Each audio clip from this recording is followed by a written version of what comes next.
Ay!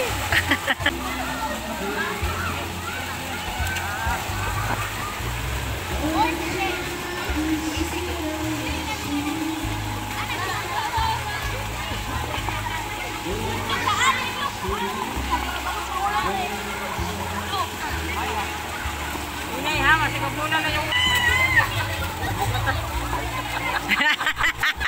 nabugatan. Ginana, baladaos dagat.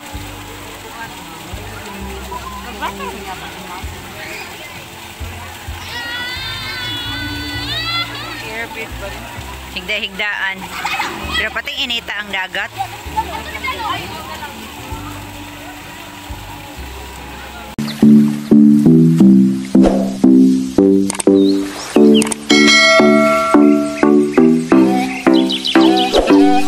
Hello everyone! At dahil bakasyon ngayon at bakasyon na din ng mga estudyante ngayong June, ay nagbanding-banding muna kami. Napagkasunduan namin na magbanding dito sa isang maganda at tahimik na lugar.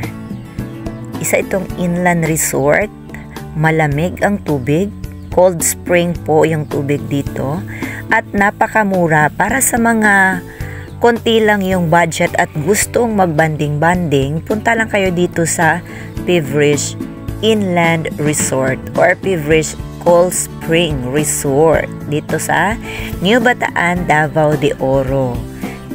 Mas maganda yung place dito kasi kung gusto mo ng magpalamig at maiwasan mo yung sobrang init ng panahon, punta ka lang dito sa New Bataan, Davao de Oro. Actually, marami kayong pagpipilian ng mga cold spring resort dito. Meron tayong Bamboo Garden, meron tayong Pivrish, meron tayong JNN. So, napakaraming inland resort dito na sobrang lamig yung tubig. Parang nagyayelo yung tubig. Alam mo yung parang umiinom ka ng ice water tapos ipangligo mo yung ice water. Ganon kalamig yung tubig dito sa New Bataan, Davao de Oro. Kasi galing mismo sa bukal ng bundok yung mga tubig na pinanggalingan. Yung mga tubig na nandito sa mga swimming pool na ito.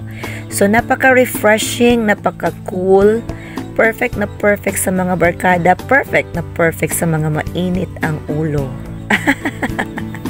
So, ano pang hinihintay niyo? Punta lang kayo dito. Napaka-mura lang ng entrance fee.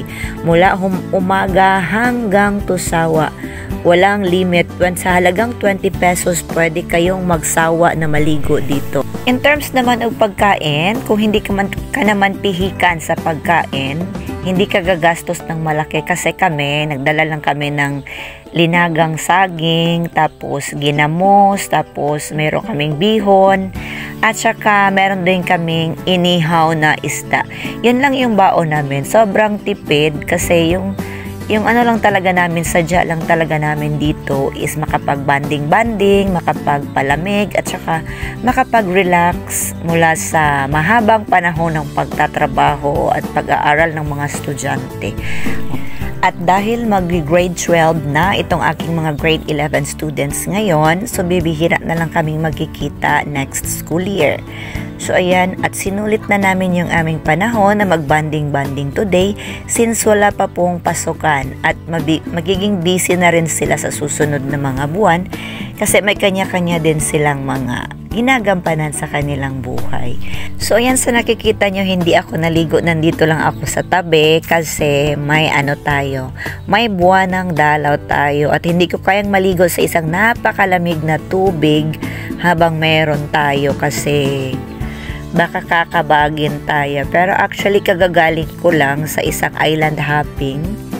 So parang nagsawa na akong maligo kaya hindi na ako naligo today. So sinamahan ko lang itong mga students ko para mag-enjoy sila. Baka sabihin nila sobrang KJ ko naman para hindi ko sila samahan. Actually, itong party namin is matagal nang nakaplano noong December pa lang. Kaya lang hindi siya natuloy, naudlot siya dahil sa sunod-sunod na paglindol dito sa place namin. Kaya, ayun, naudlot, na-postpone yung aming party-party. Kaya ngayon na lang namin siya ginawa, ngayong June. Supposed to be December sana kasi Christmas party ng mga students sa school. Pero walang nangyaring Christmas party dahil nga sa magkakasunod na lindol. So, ipinagbawal ng aming municipal mayor yung pagkakaroon ng party-party noong December kasi nga delikado para sa mga estudyante na bumalik sa school.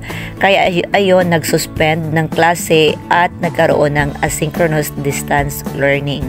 So ayun, so dahil walang naganap na party-party, so ngayon namin ginanap yung aming party-party. Kahit konti lang yung budget namin, konti lang yung nalikom naming pera, pinagkasya namin para naman matuloy talaga yung aming party. Ayan. So kahit simpleng handaan lang, masayang-masaya na yung mga estudyante ko, masayang-masaya na rin kami kahit hindi lahat ay nakasali, kahit hindi lahat ay nakadalo. Okay lang, hindi namin sila pinipilit kasi meron silang mga kanya-kanyang ginagampanan sa kanilang mga pamilya. Ayan. So, etong mga students ko, konti lang sila. Actually, 50 sila lahat. Kaya lang, hindi lahat nakadalo at hindi lahat nakasali dahil medyo busy sila sa kanilang mga gawain sa kanilang bahay. Ayan. So at least nag-enjoy pa rin kami, nag-enjoy pa rin sila kahit konti lang sila. So according nga sa kanila, sabi nila, sana daw is maulit muli kasi ang saya-saya talaga nila, sinulit talaga nila yung buong araw mula 9 AM at umuwi kami ng 4:30 PM na talaga ng hapon. At dahil ayaw talaga nilang huminto sa pag-enjoy talaga dyan sa swimming pool na yan. In terms naman sa accessibility ng place na ito, napakadali na lang niyang puntahan kasi yung daanan papunta dito sa Cold Spring na ito is sementado siya, cemented, fully cemented. Maganda yung daan, walang traffic at napakalamig ng paligid kasi yung mga madadaanan mo is puro lang mga kahoy. So refreshing, walang basura sa paligid ng daan, walang basura sa tabi-tabi ng daan. At saka meron pala silang toll fee na 10 pesos per head doon sa highway at madadaanan mo bago ka makarating dito sa Cold Spring. So meron kang madadaanan na medyo mabundok sa gilid ng tabi ng daanan. Merong mga bahay, merong mga magagandang tanawin kasi ang Yubataan, Davao de Oro is mabundok talaga siya, bulubundukin talaga siya na place. Kaya nga, sobrang lamig ng tubig dito kasi yun nga, ang tubig dito ay nanggagaling talaga mismo sa bukal ng mga bundok. Kung may plan kayo ng pamilya mo na pumunta dito, huwag kayong mag-alala dahil very safe po ang place na ito. Very safe para sa mga bata at very safe para sa lahat. Napaka-hospitable ng mga tao dito sa Yubataan, Davao de Oro. So, harmless talaga yung mga tao dito. So, huwag kayong mag-alala na baka anong mangyari sa inyo pagdating nyo dito. So, huwag kayong mag-worry kasi napaka-friendly yung environment dito sa Yubataan, Davao de Oro. So, walang hassle kasi hindi talaga crowded. Hindi crowded yung mga swimming pool, yung mga cold spring dito. Maliban na lang kung peak season talaga or yung December at saka yung summer talaga yung may mga pumupunta ng mga taga-ibang lugar. Pero kasi ngayon June is tapos na yung summer ng iba. So ayun, kaya wala masyadong tao ngayon dito.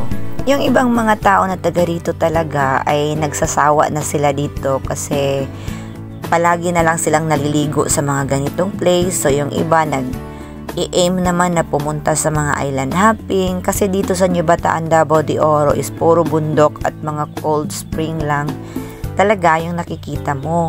So wala kang ma-experience o wala kang makikita dito na dagat.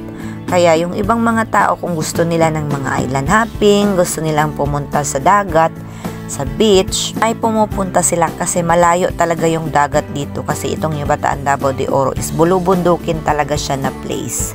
Pero yung iba namang tao na gusto ng mga cold spring, ayaw nila sa dagat dahil sobrang init.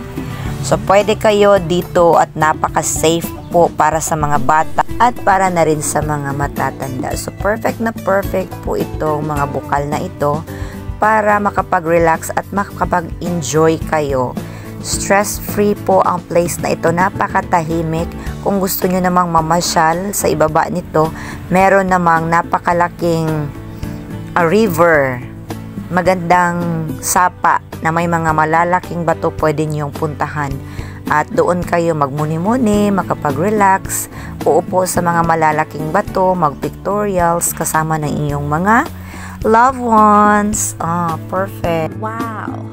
At kung gusto niyo naman bumili ng mga extra food like yung mga chichirya, mga extra soft drinks, meron din silang store dito sa loob ng resort. Pwede kayong bumili ng kahit ano. Nagpaparent din sila ng mga salbabida kung gusto nyo. So, sobrang enjoying talaga yung place na ito.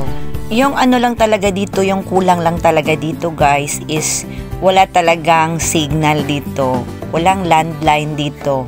So, hindi ka makapag-text at hindi ka makapag-chat sa iyong mga loved ones. Walang communication talaga unless kung ko-connect ka doon sa kanilang Wi-Fi vendor. So, meron silang Wi-Fi vendor dito kasi just in case of emergency na meron kang tatawagan o meron kang kukontakin, pwede kang kumonect sa kanilang Wi-Fi vendor sa halagang 20 pesos for 4 hours na po siya nagagamitin. So, malakas naman yung kanilang Wi-Fi vendor. Pwede mo talaga siyang gamitin at kumontak sa mga friends mo or sa mga kapamilya mo para naman ma-inform sila kung nasaan ka or ma-inform sila kung kailan ka uuwi, diba? Ayun, so since ngayon, panahon na ngayon, importante talaga yung communication, importante talaga yung signal, at saka importante talaga yung Wi-Fi sa mga tao. Hindi kagaya noon na pwedeng walang communication, sulat-sulat lang. So, hindi na talaga pwede yan sa ngayon. So, ayun, kung naghahanap kayo ng low budget na mga gathering, low budget na summer vacation, low budget na bonding kasama ang friends at family ninyo, so, pwede kayo dito sa halagang 20 pesos. Ay, makakaligo ka na at makakapasok ka na sa cold spring na ito. 2 sawa, 20 pesos na entrance fee. At hindi naman talaga siya masama kasi napakalinis ng tubig dito. So, overflowing talaga yung tubig dito mula sa malalaking tubo hanggang doon sa mga swimming pool na tuloy-tuloy yung agos niya. Hindi mo masasabing madumi siya kasi tuloy-tuloy yung agos ng tubig. So, yun lang muna sa ngayon. Thank you so much for watching G Channel. Don't forget to subscribe, don't forget to like, and of course, don't forget to share. Bye-bye! God bless everyone! See you around!